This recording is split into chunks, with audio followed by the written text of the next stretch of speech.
New jersey থেকে Dhaka Argentina সমর্থকদের বাঁধ ভাঙা উল্লাস, মেসিদের হাতে শিরোপা দেখার অপেক্ষা।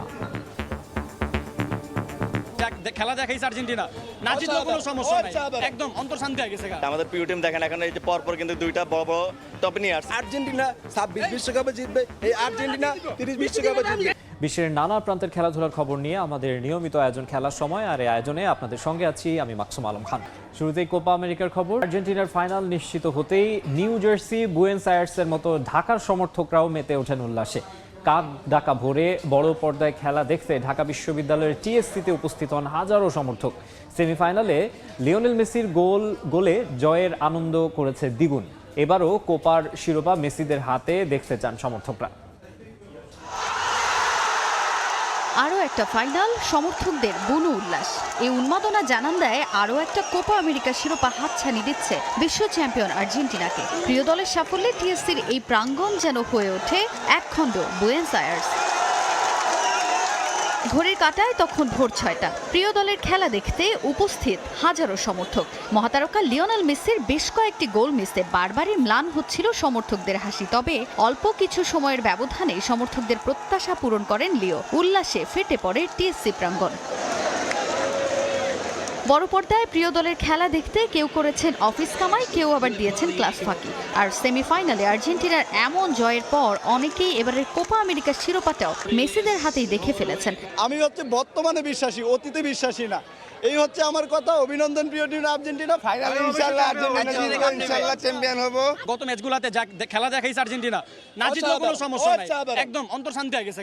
শুধু কোপা আমেরিকা শিরোপা নিয়ে সন্তুষ্ট থাকতে চান না ভক্তরা। প্রত্যাশা আগামী 2026 বিশ্বকাপটাও যেন ওঠে আর্জেন্টিনার হাতেই। আমাদের প্রিয় টিম দেখেন এখন এই যে পরপর কিন্তু দুইটা বড় বড় টপ নিয়ে আসছে। ইনশাআল্লাহ ফাইনাল যে কোপা আমেরিকার 24 সালের ফাইনালটা নিয়ে যাবে। আমি লিখে দিতে চাই যে এই আর্জেন্টিনা 26 বিশ্বকাপে জিতবে, এই আর্জেন্টিনা 30 বিশ্বকাপে জিতবে। ফাইনালে বাজিমাত করে আবারও কোপার শিরোপা ঘরে তুলবে আর্জেন্টিনা, সেই প্রত্যাশা সঙ্গী করে বাড়ি ফিরেছেন আকাশী নীলের সমর্থকরা। তাজিন খন্দকার, সময় সংবাদ, ঢাকা। দীর্ঘ 12 বছরের অপেক্ষা শেষে ইউরোর ফাইনালে উঠে উচ্ছ্বসিত স্প্যানিশ ফুটবল ভক্তরা।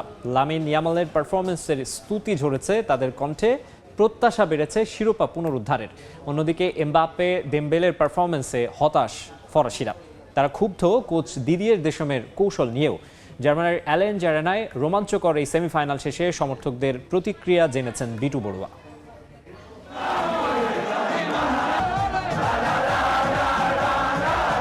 ফুটবলে শ্রেষ্ঠত্বের লড়াইয়ে হেরেই গেল ফ্রান্স। উয়েফা ইউরো কাপ 2024-এর সেমিফাইনালে দুর্দান্ত খেলতে থাকা স্পেনের কাছে 2-1 গোলে হেরে অবশেষে সেমিফাইনাল থেকে বিদায় নিতে হলো ফ্রান্সকে। আর তাতেই সবচেয়ে বেশি মন খারাপ হয়েছে ফ্রান্সের ফুটবল সমর্থকদের। অন্যদিকে আজকে দুরন্ত ফুটবল খেলে ফ্রান্সকে পরাজিত করা সমর্থকদের যারা রয়েছেন, সেই স্পেনের সমর্থকরা নেচে গিয়ে আজকের দিনটি উদযাপন করছেন। তাদের একটাই আশা, অবশ্যই 14 তারিখে বার্লিনে অনুষ্ঠিত হতে যাওয়া ফাইনালে যে দলই আসুক না কেন তাদেরকে হারিয়ে শিরোপা জয় করবে। Perfecto. Ahora vamos a finales y vamos a ganar, estoy segura. সেমিফাইনালে ফ্রান্সের বিরুদ্ধে স্পেনের সবচেয়ে বেশি মুগ্ধতা ছড়িয়েছে যেই খেলোয়াড়টি, সে ইতিহাসের অংশ হিসেবে লামিন ইয়ামালের কথা বলছেন ফ্রান্সের এবং স্পেনের ফুটবল সমর্থকরা। Spain is the best. আজকের খেলা নিয়ে কিছু বলার নেই, লামিনের খেলা সত্যি মুগ্ধ করেছে। 100%। প্রথমার্ধে ফ্রান্সের সমর্থকদের স্বপ্ন দেখিয়েছে দলের খেলোয়াড়রা, কিন্তু দ্বিতীয়ার্ধে খেলোয়াড়দের অদল বদল নিয়ে দ্বিতীয় দেশম স্বরূপের কিছুটা হলেও হতাশ ফ্রান্সের ফুটবল সমর্থকরা। ফ্রান্স আজ ভালো খেলেছে, কিন্তু দুর্ভাগ্য আজ হারতে হলো। তবে এখনো আমি মনে প্রাণে বিশ্বাস করি ফ্রান্সই সেরা। স্পেনের সমর্থকদের একটাই আশা, অবশ্যই ফাইনালেও নিকো উইলিয়ামস এবং লামিন ইয়ামালরা নান্দনিক ফুটবল উপহার দিবে, সেই সাথে অবশ্যই শিরোপা যাবে শুধুমাত্র স্পেনেই। জার্মানির মিউনিক থেকে বিটু বড়ুয়া, সময় সংবাদ। ইউরো চ্যাম্পিয়নশিপের আরও খবর। দ্বিতীয় সেমিফাইনালের ধ্রুপদী লড়াইয়ে গেল বারের ফাইনালিস্ট ইংল্যান্ডের প্রতিপক্ষ 88-এর চ্যাম্পিয়ন নেদারল্যান্ডস। অরেঞ্জ আর্মিদের বিপক্ষে ইতিহাস কথা বলছে না সাউথগেটের দলের পক্ষে। অন্যদিকে 3 যুগ পর ইউরো শিরোপা পুনরুদ্ধারের সুযোগ ডাচদের সামনে। ডর্টমুন্ডের ওয়েস্ট ফ্যালন স্টাডিয়নে ম্যাচ শুরু আজ রাত 1টায়।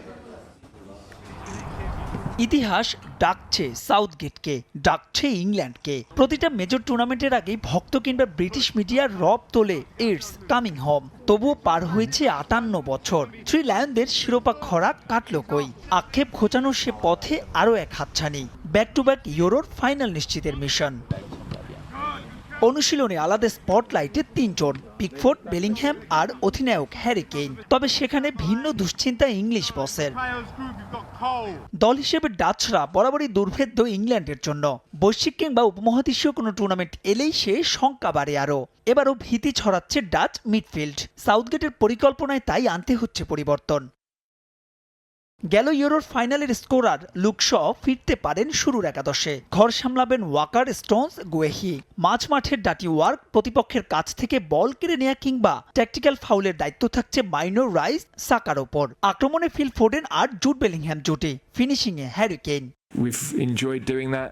ডাচরা আপনাকে কখনোই স্বস্তিতে থাকতে দেবে না।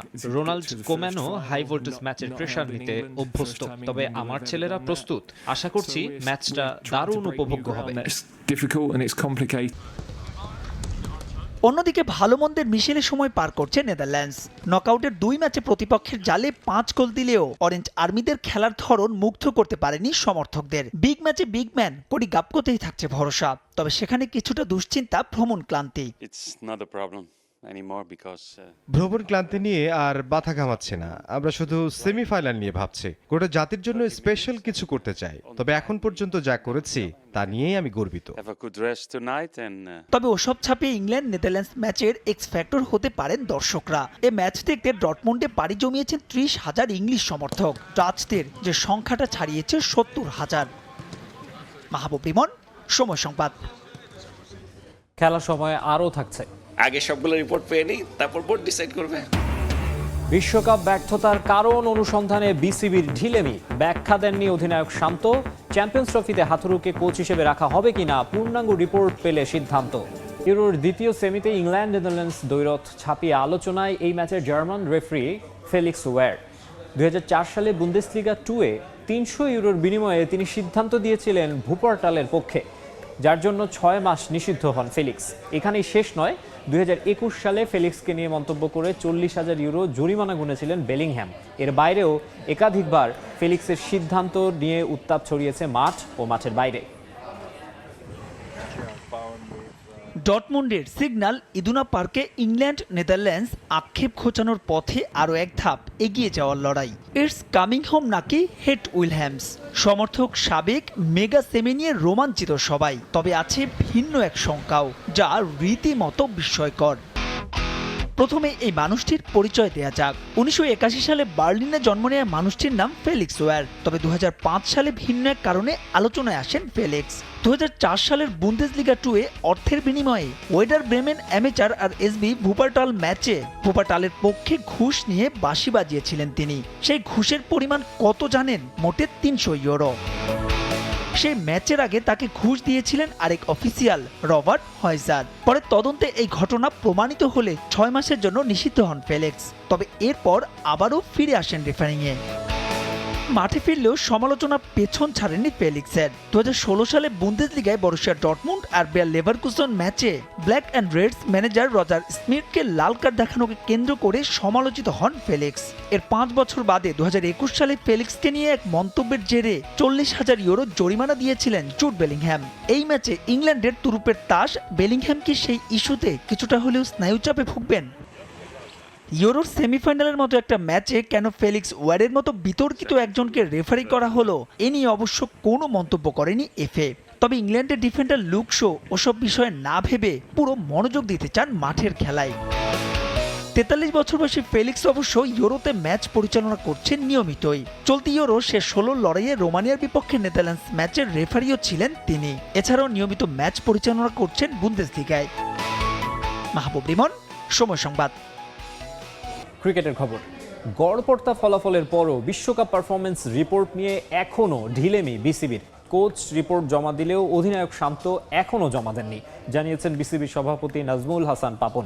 আসন্ন চ্যাম্পিয়ন্স ট্রফি পর্যন্ত কোচ হিসেবে চান্ডিকা হাথুরুসিংহে থাকবেন কিনা সেই সিদ্ধান্ত রিপোর্ট পর্যালোচনার পর আসবে বলেও জানিয়েছেন পাপন।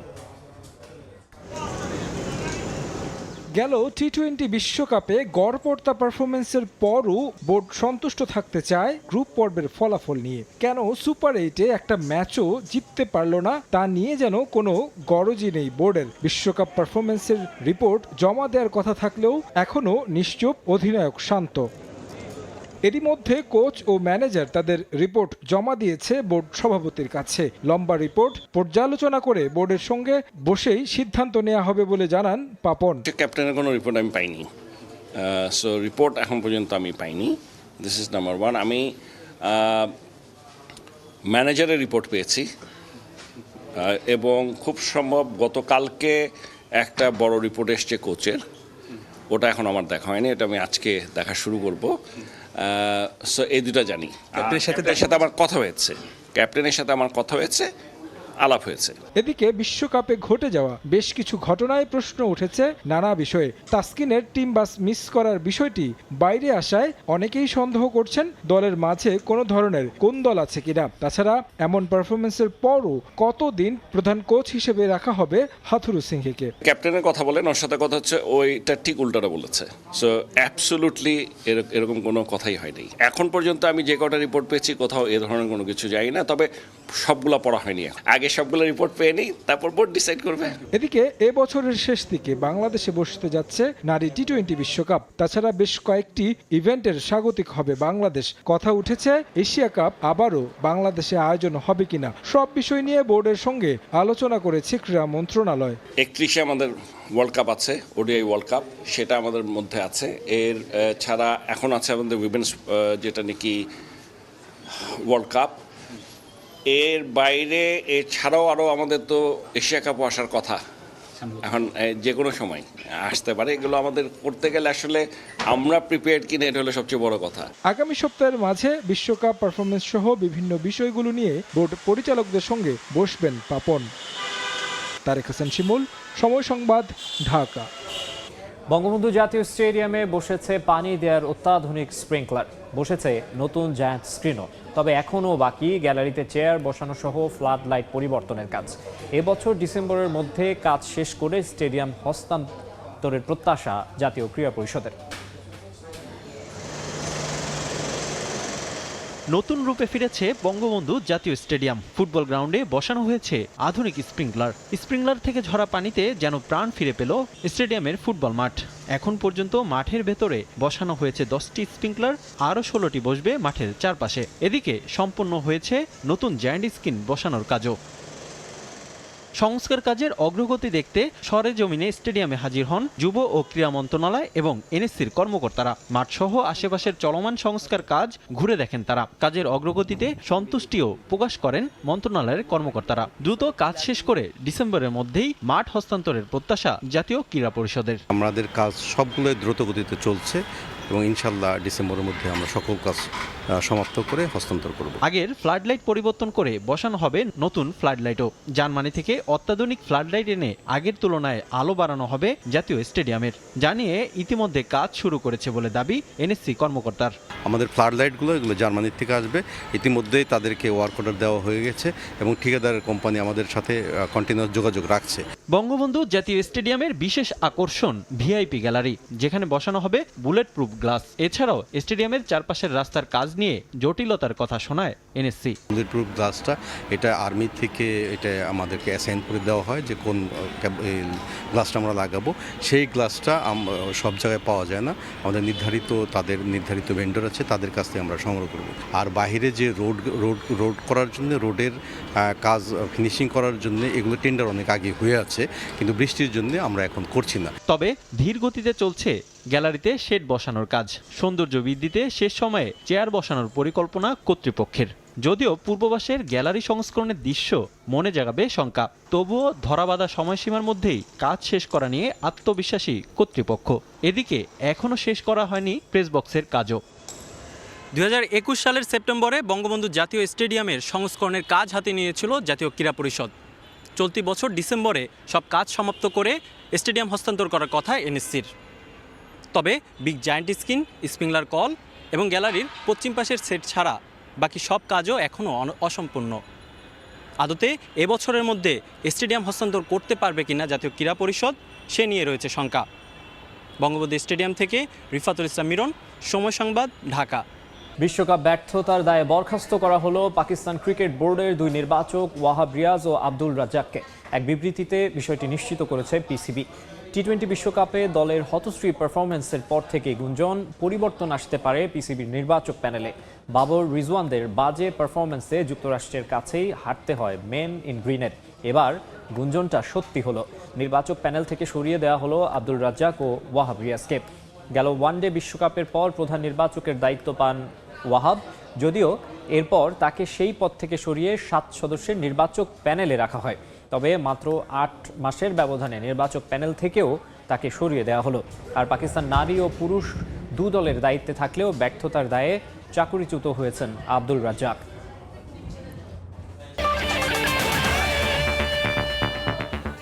এই ছিল খেলার সময়ের এখনকার আয়োজনে। দুপুরের সময় সঙ্গে থাকবেন ইমদাদুল হক। মাকসুম, আপনাকে ধন্যবাদ। দুপুরের সময় নিয়ে ফিরছি কিছুক্ষণ পর, সঙ্গে থাকুন সময়ের।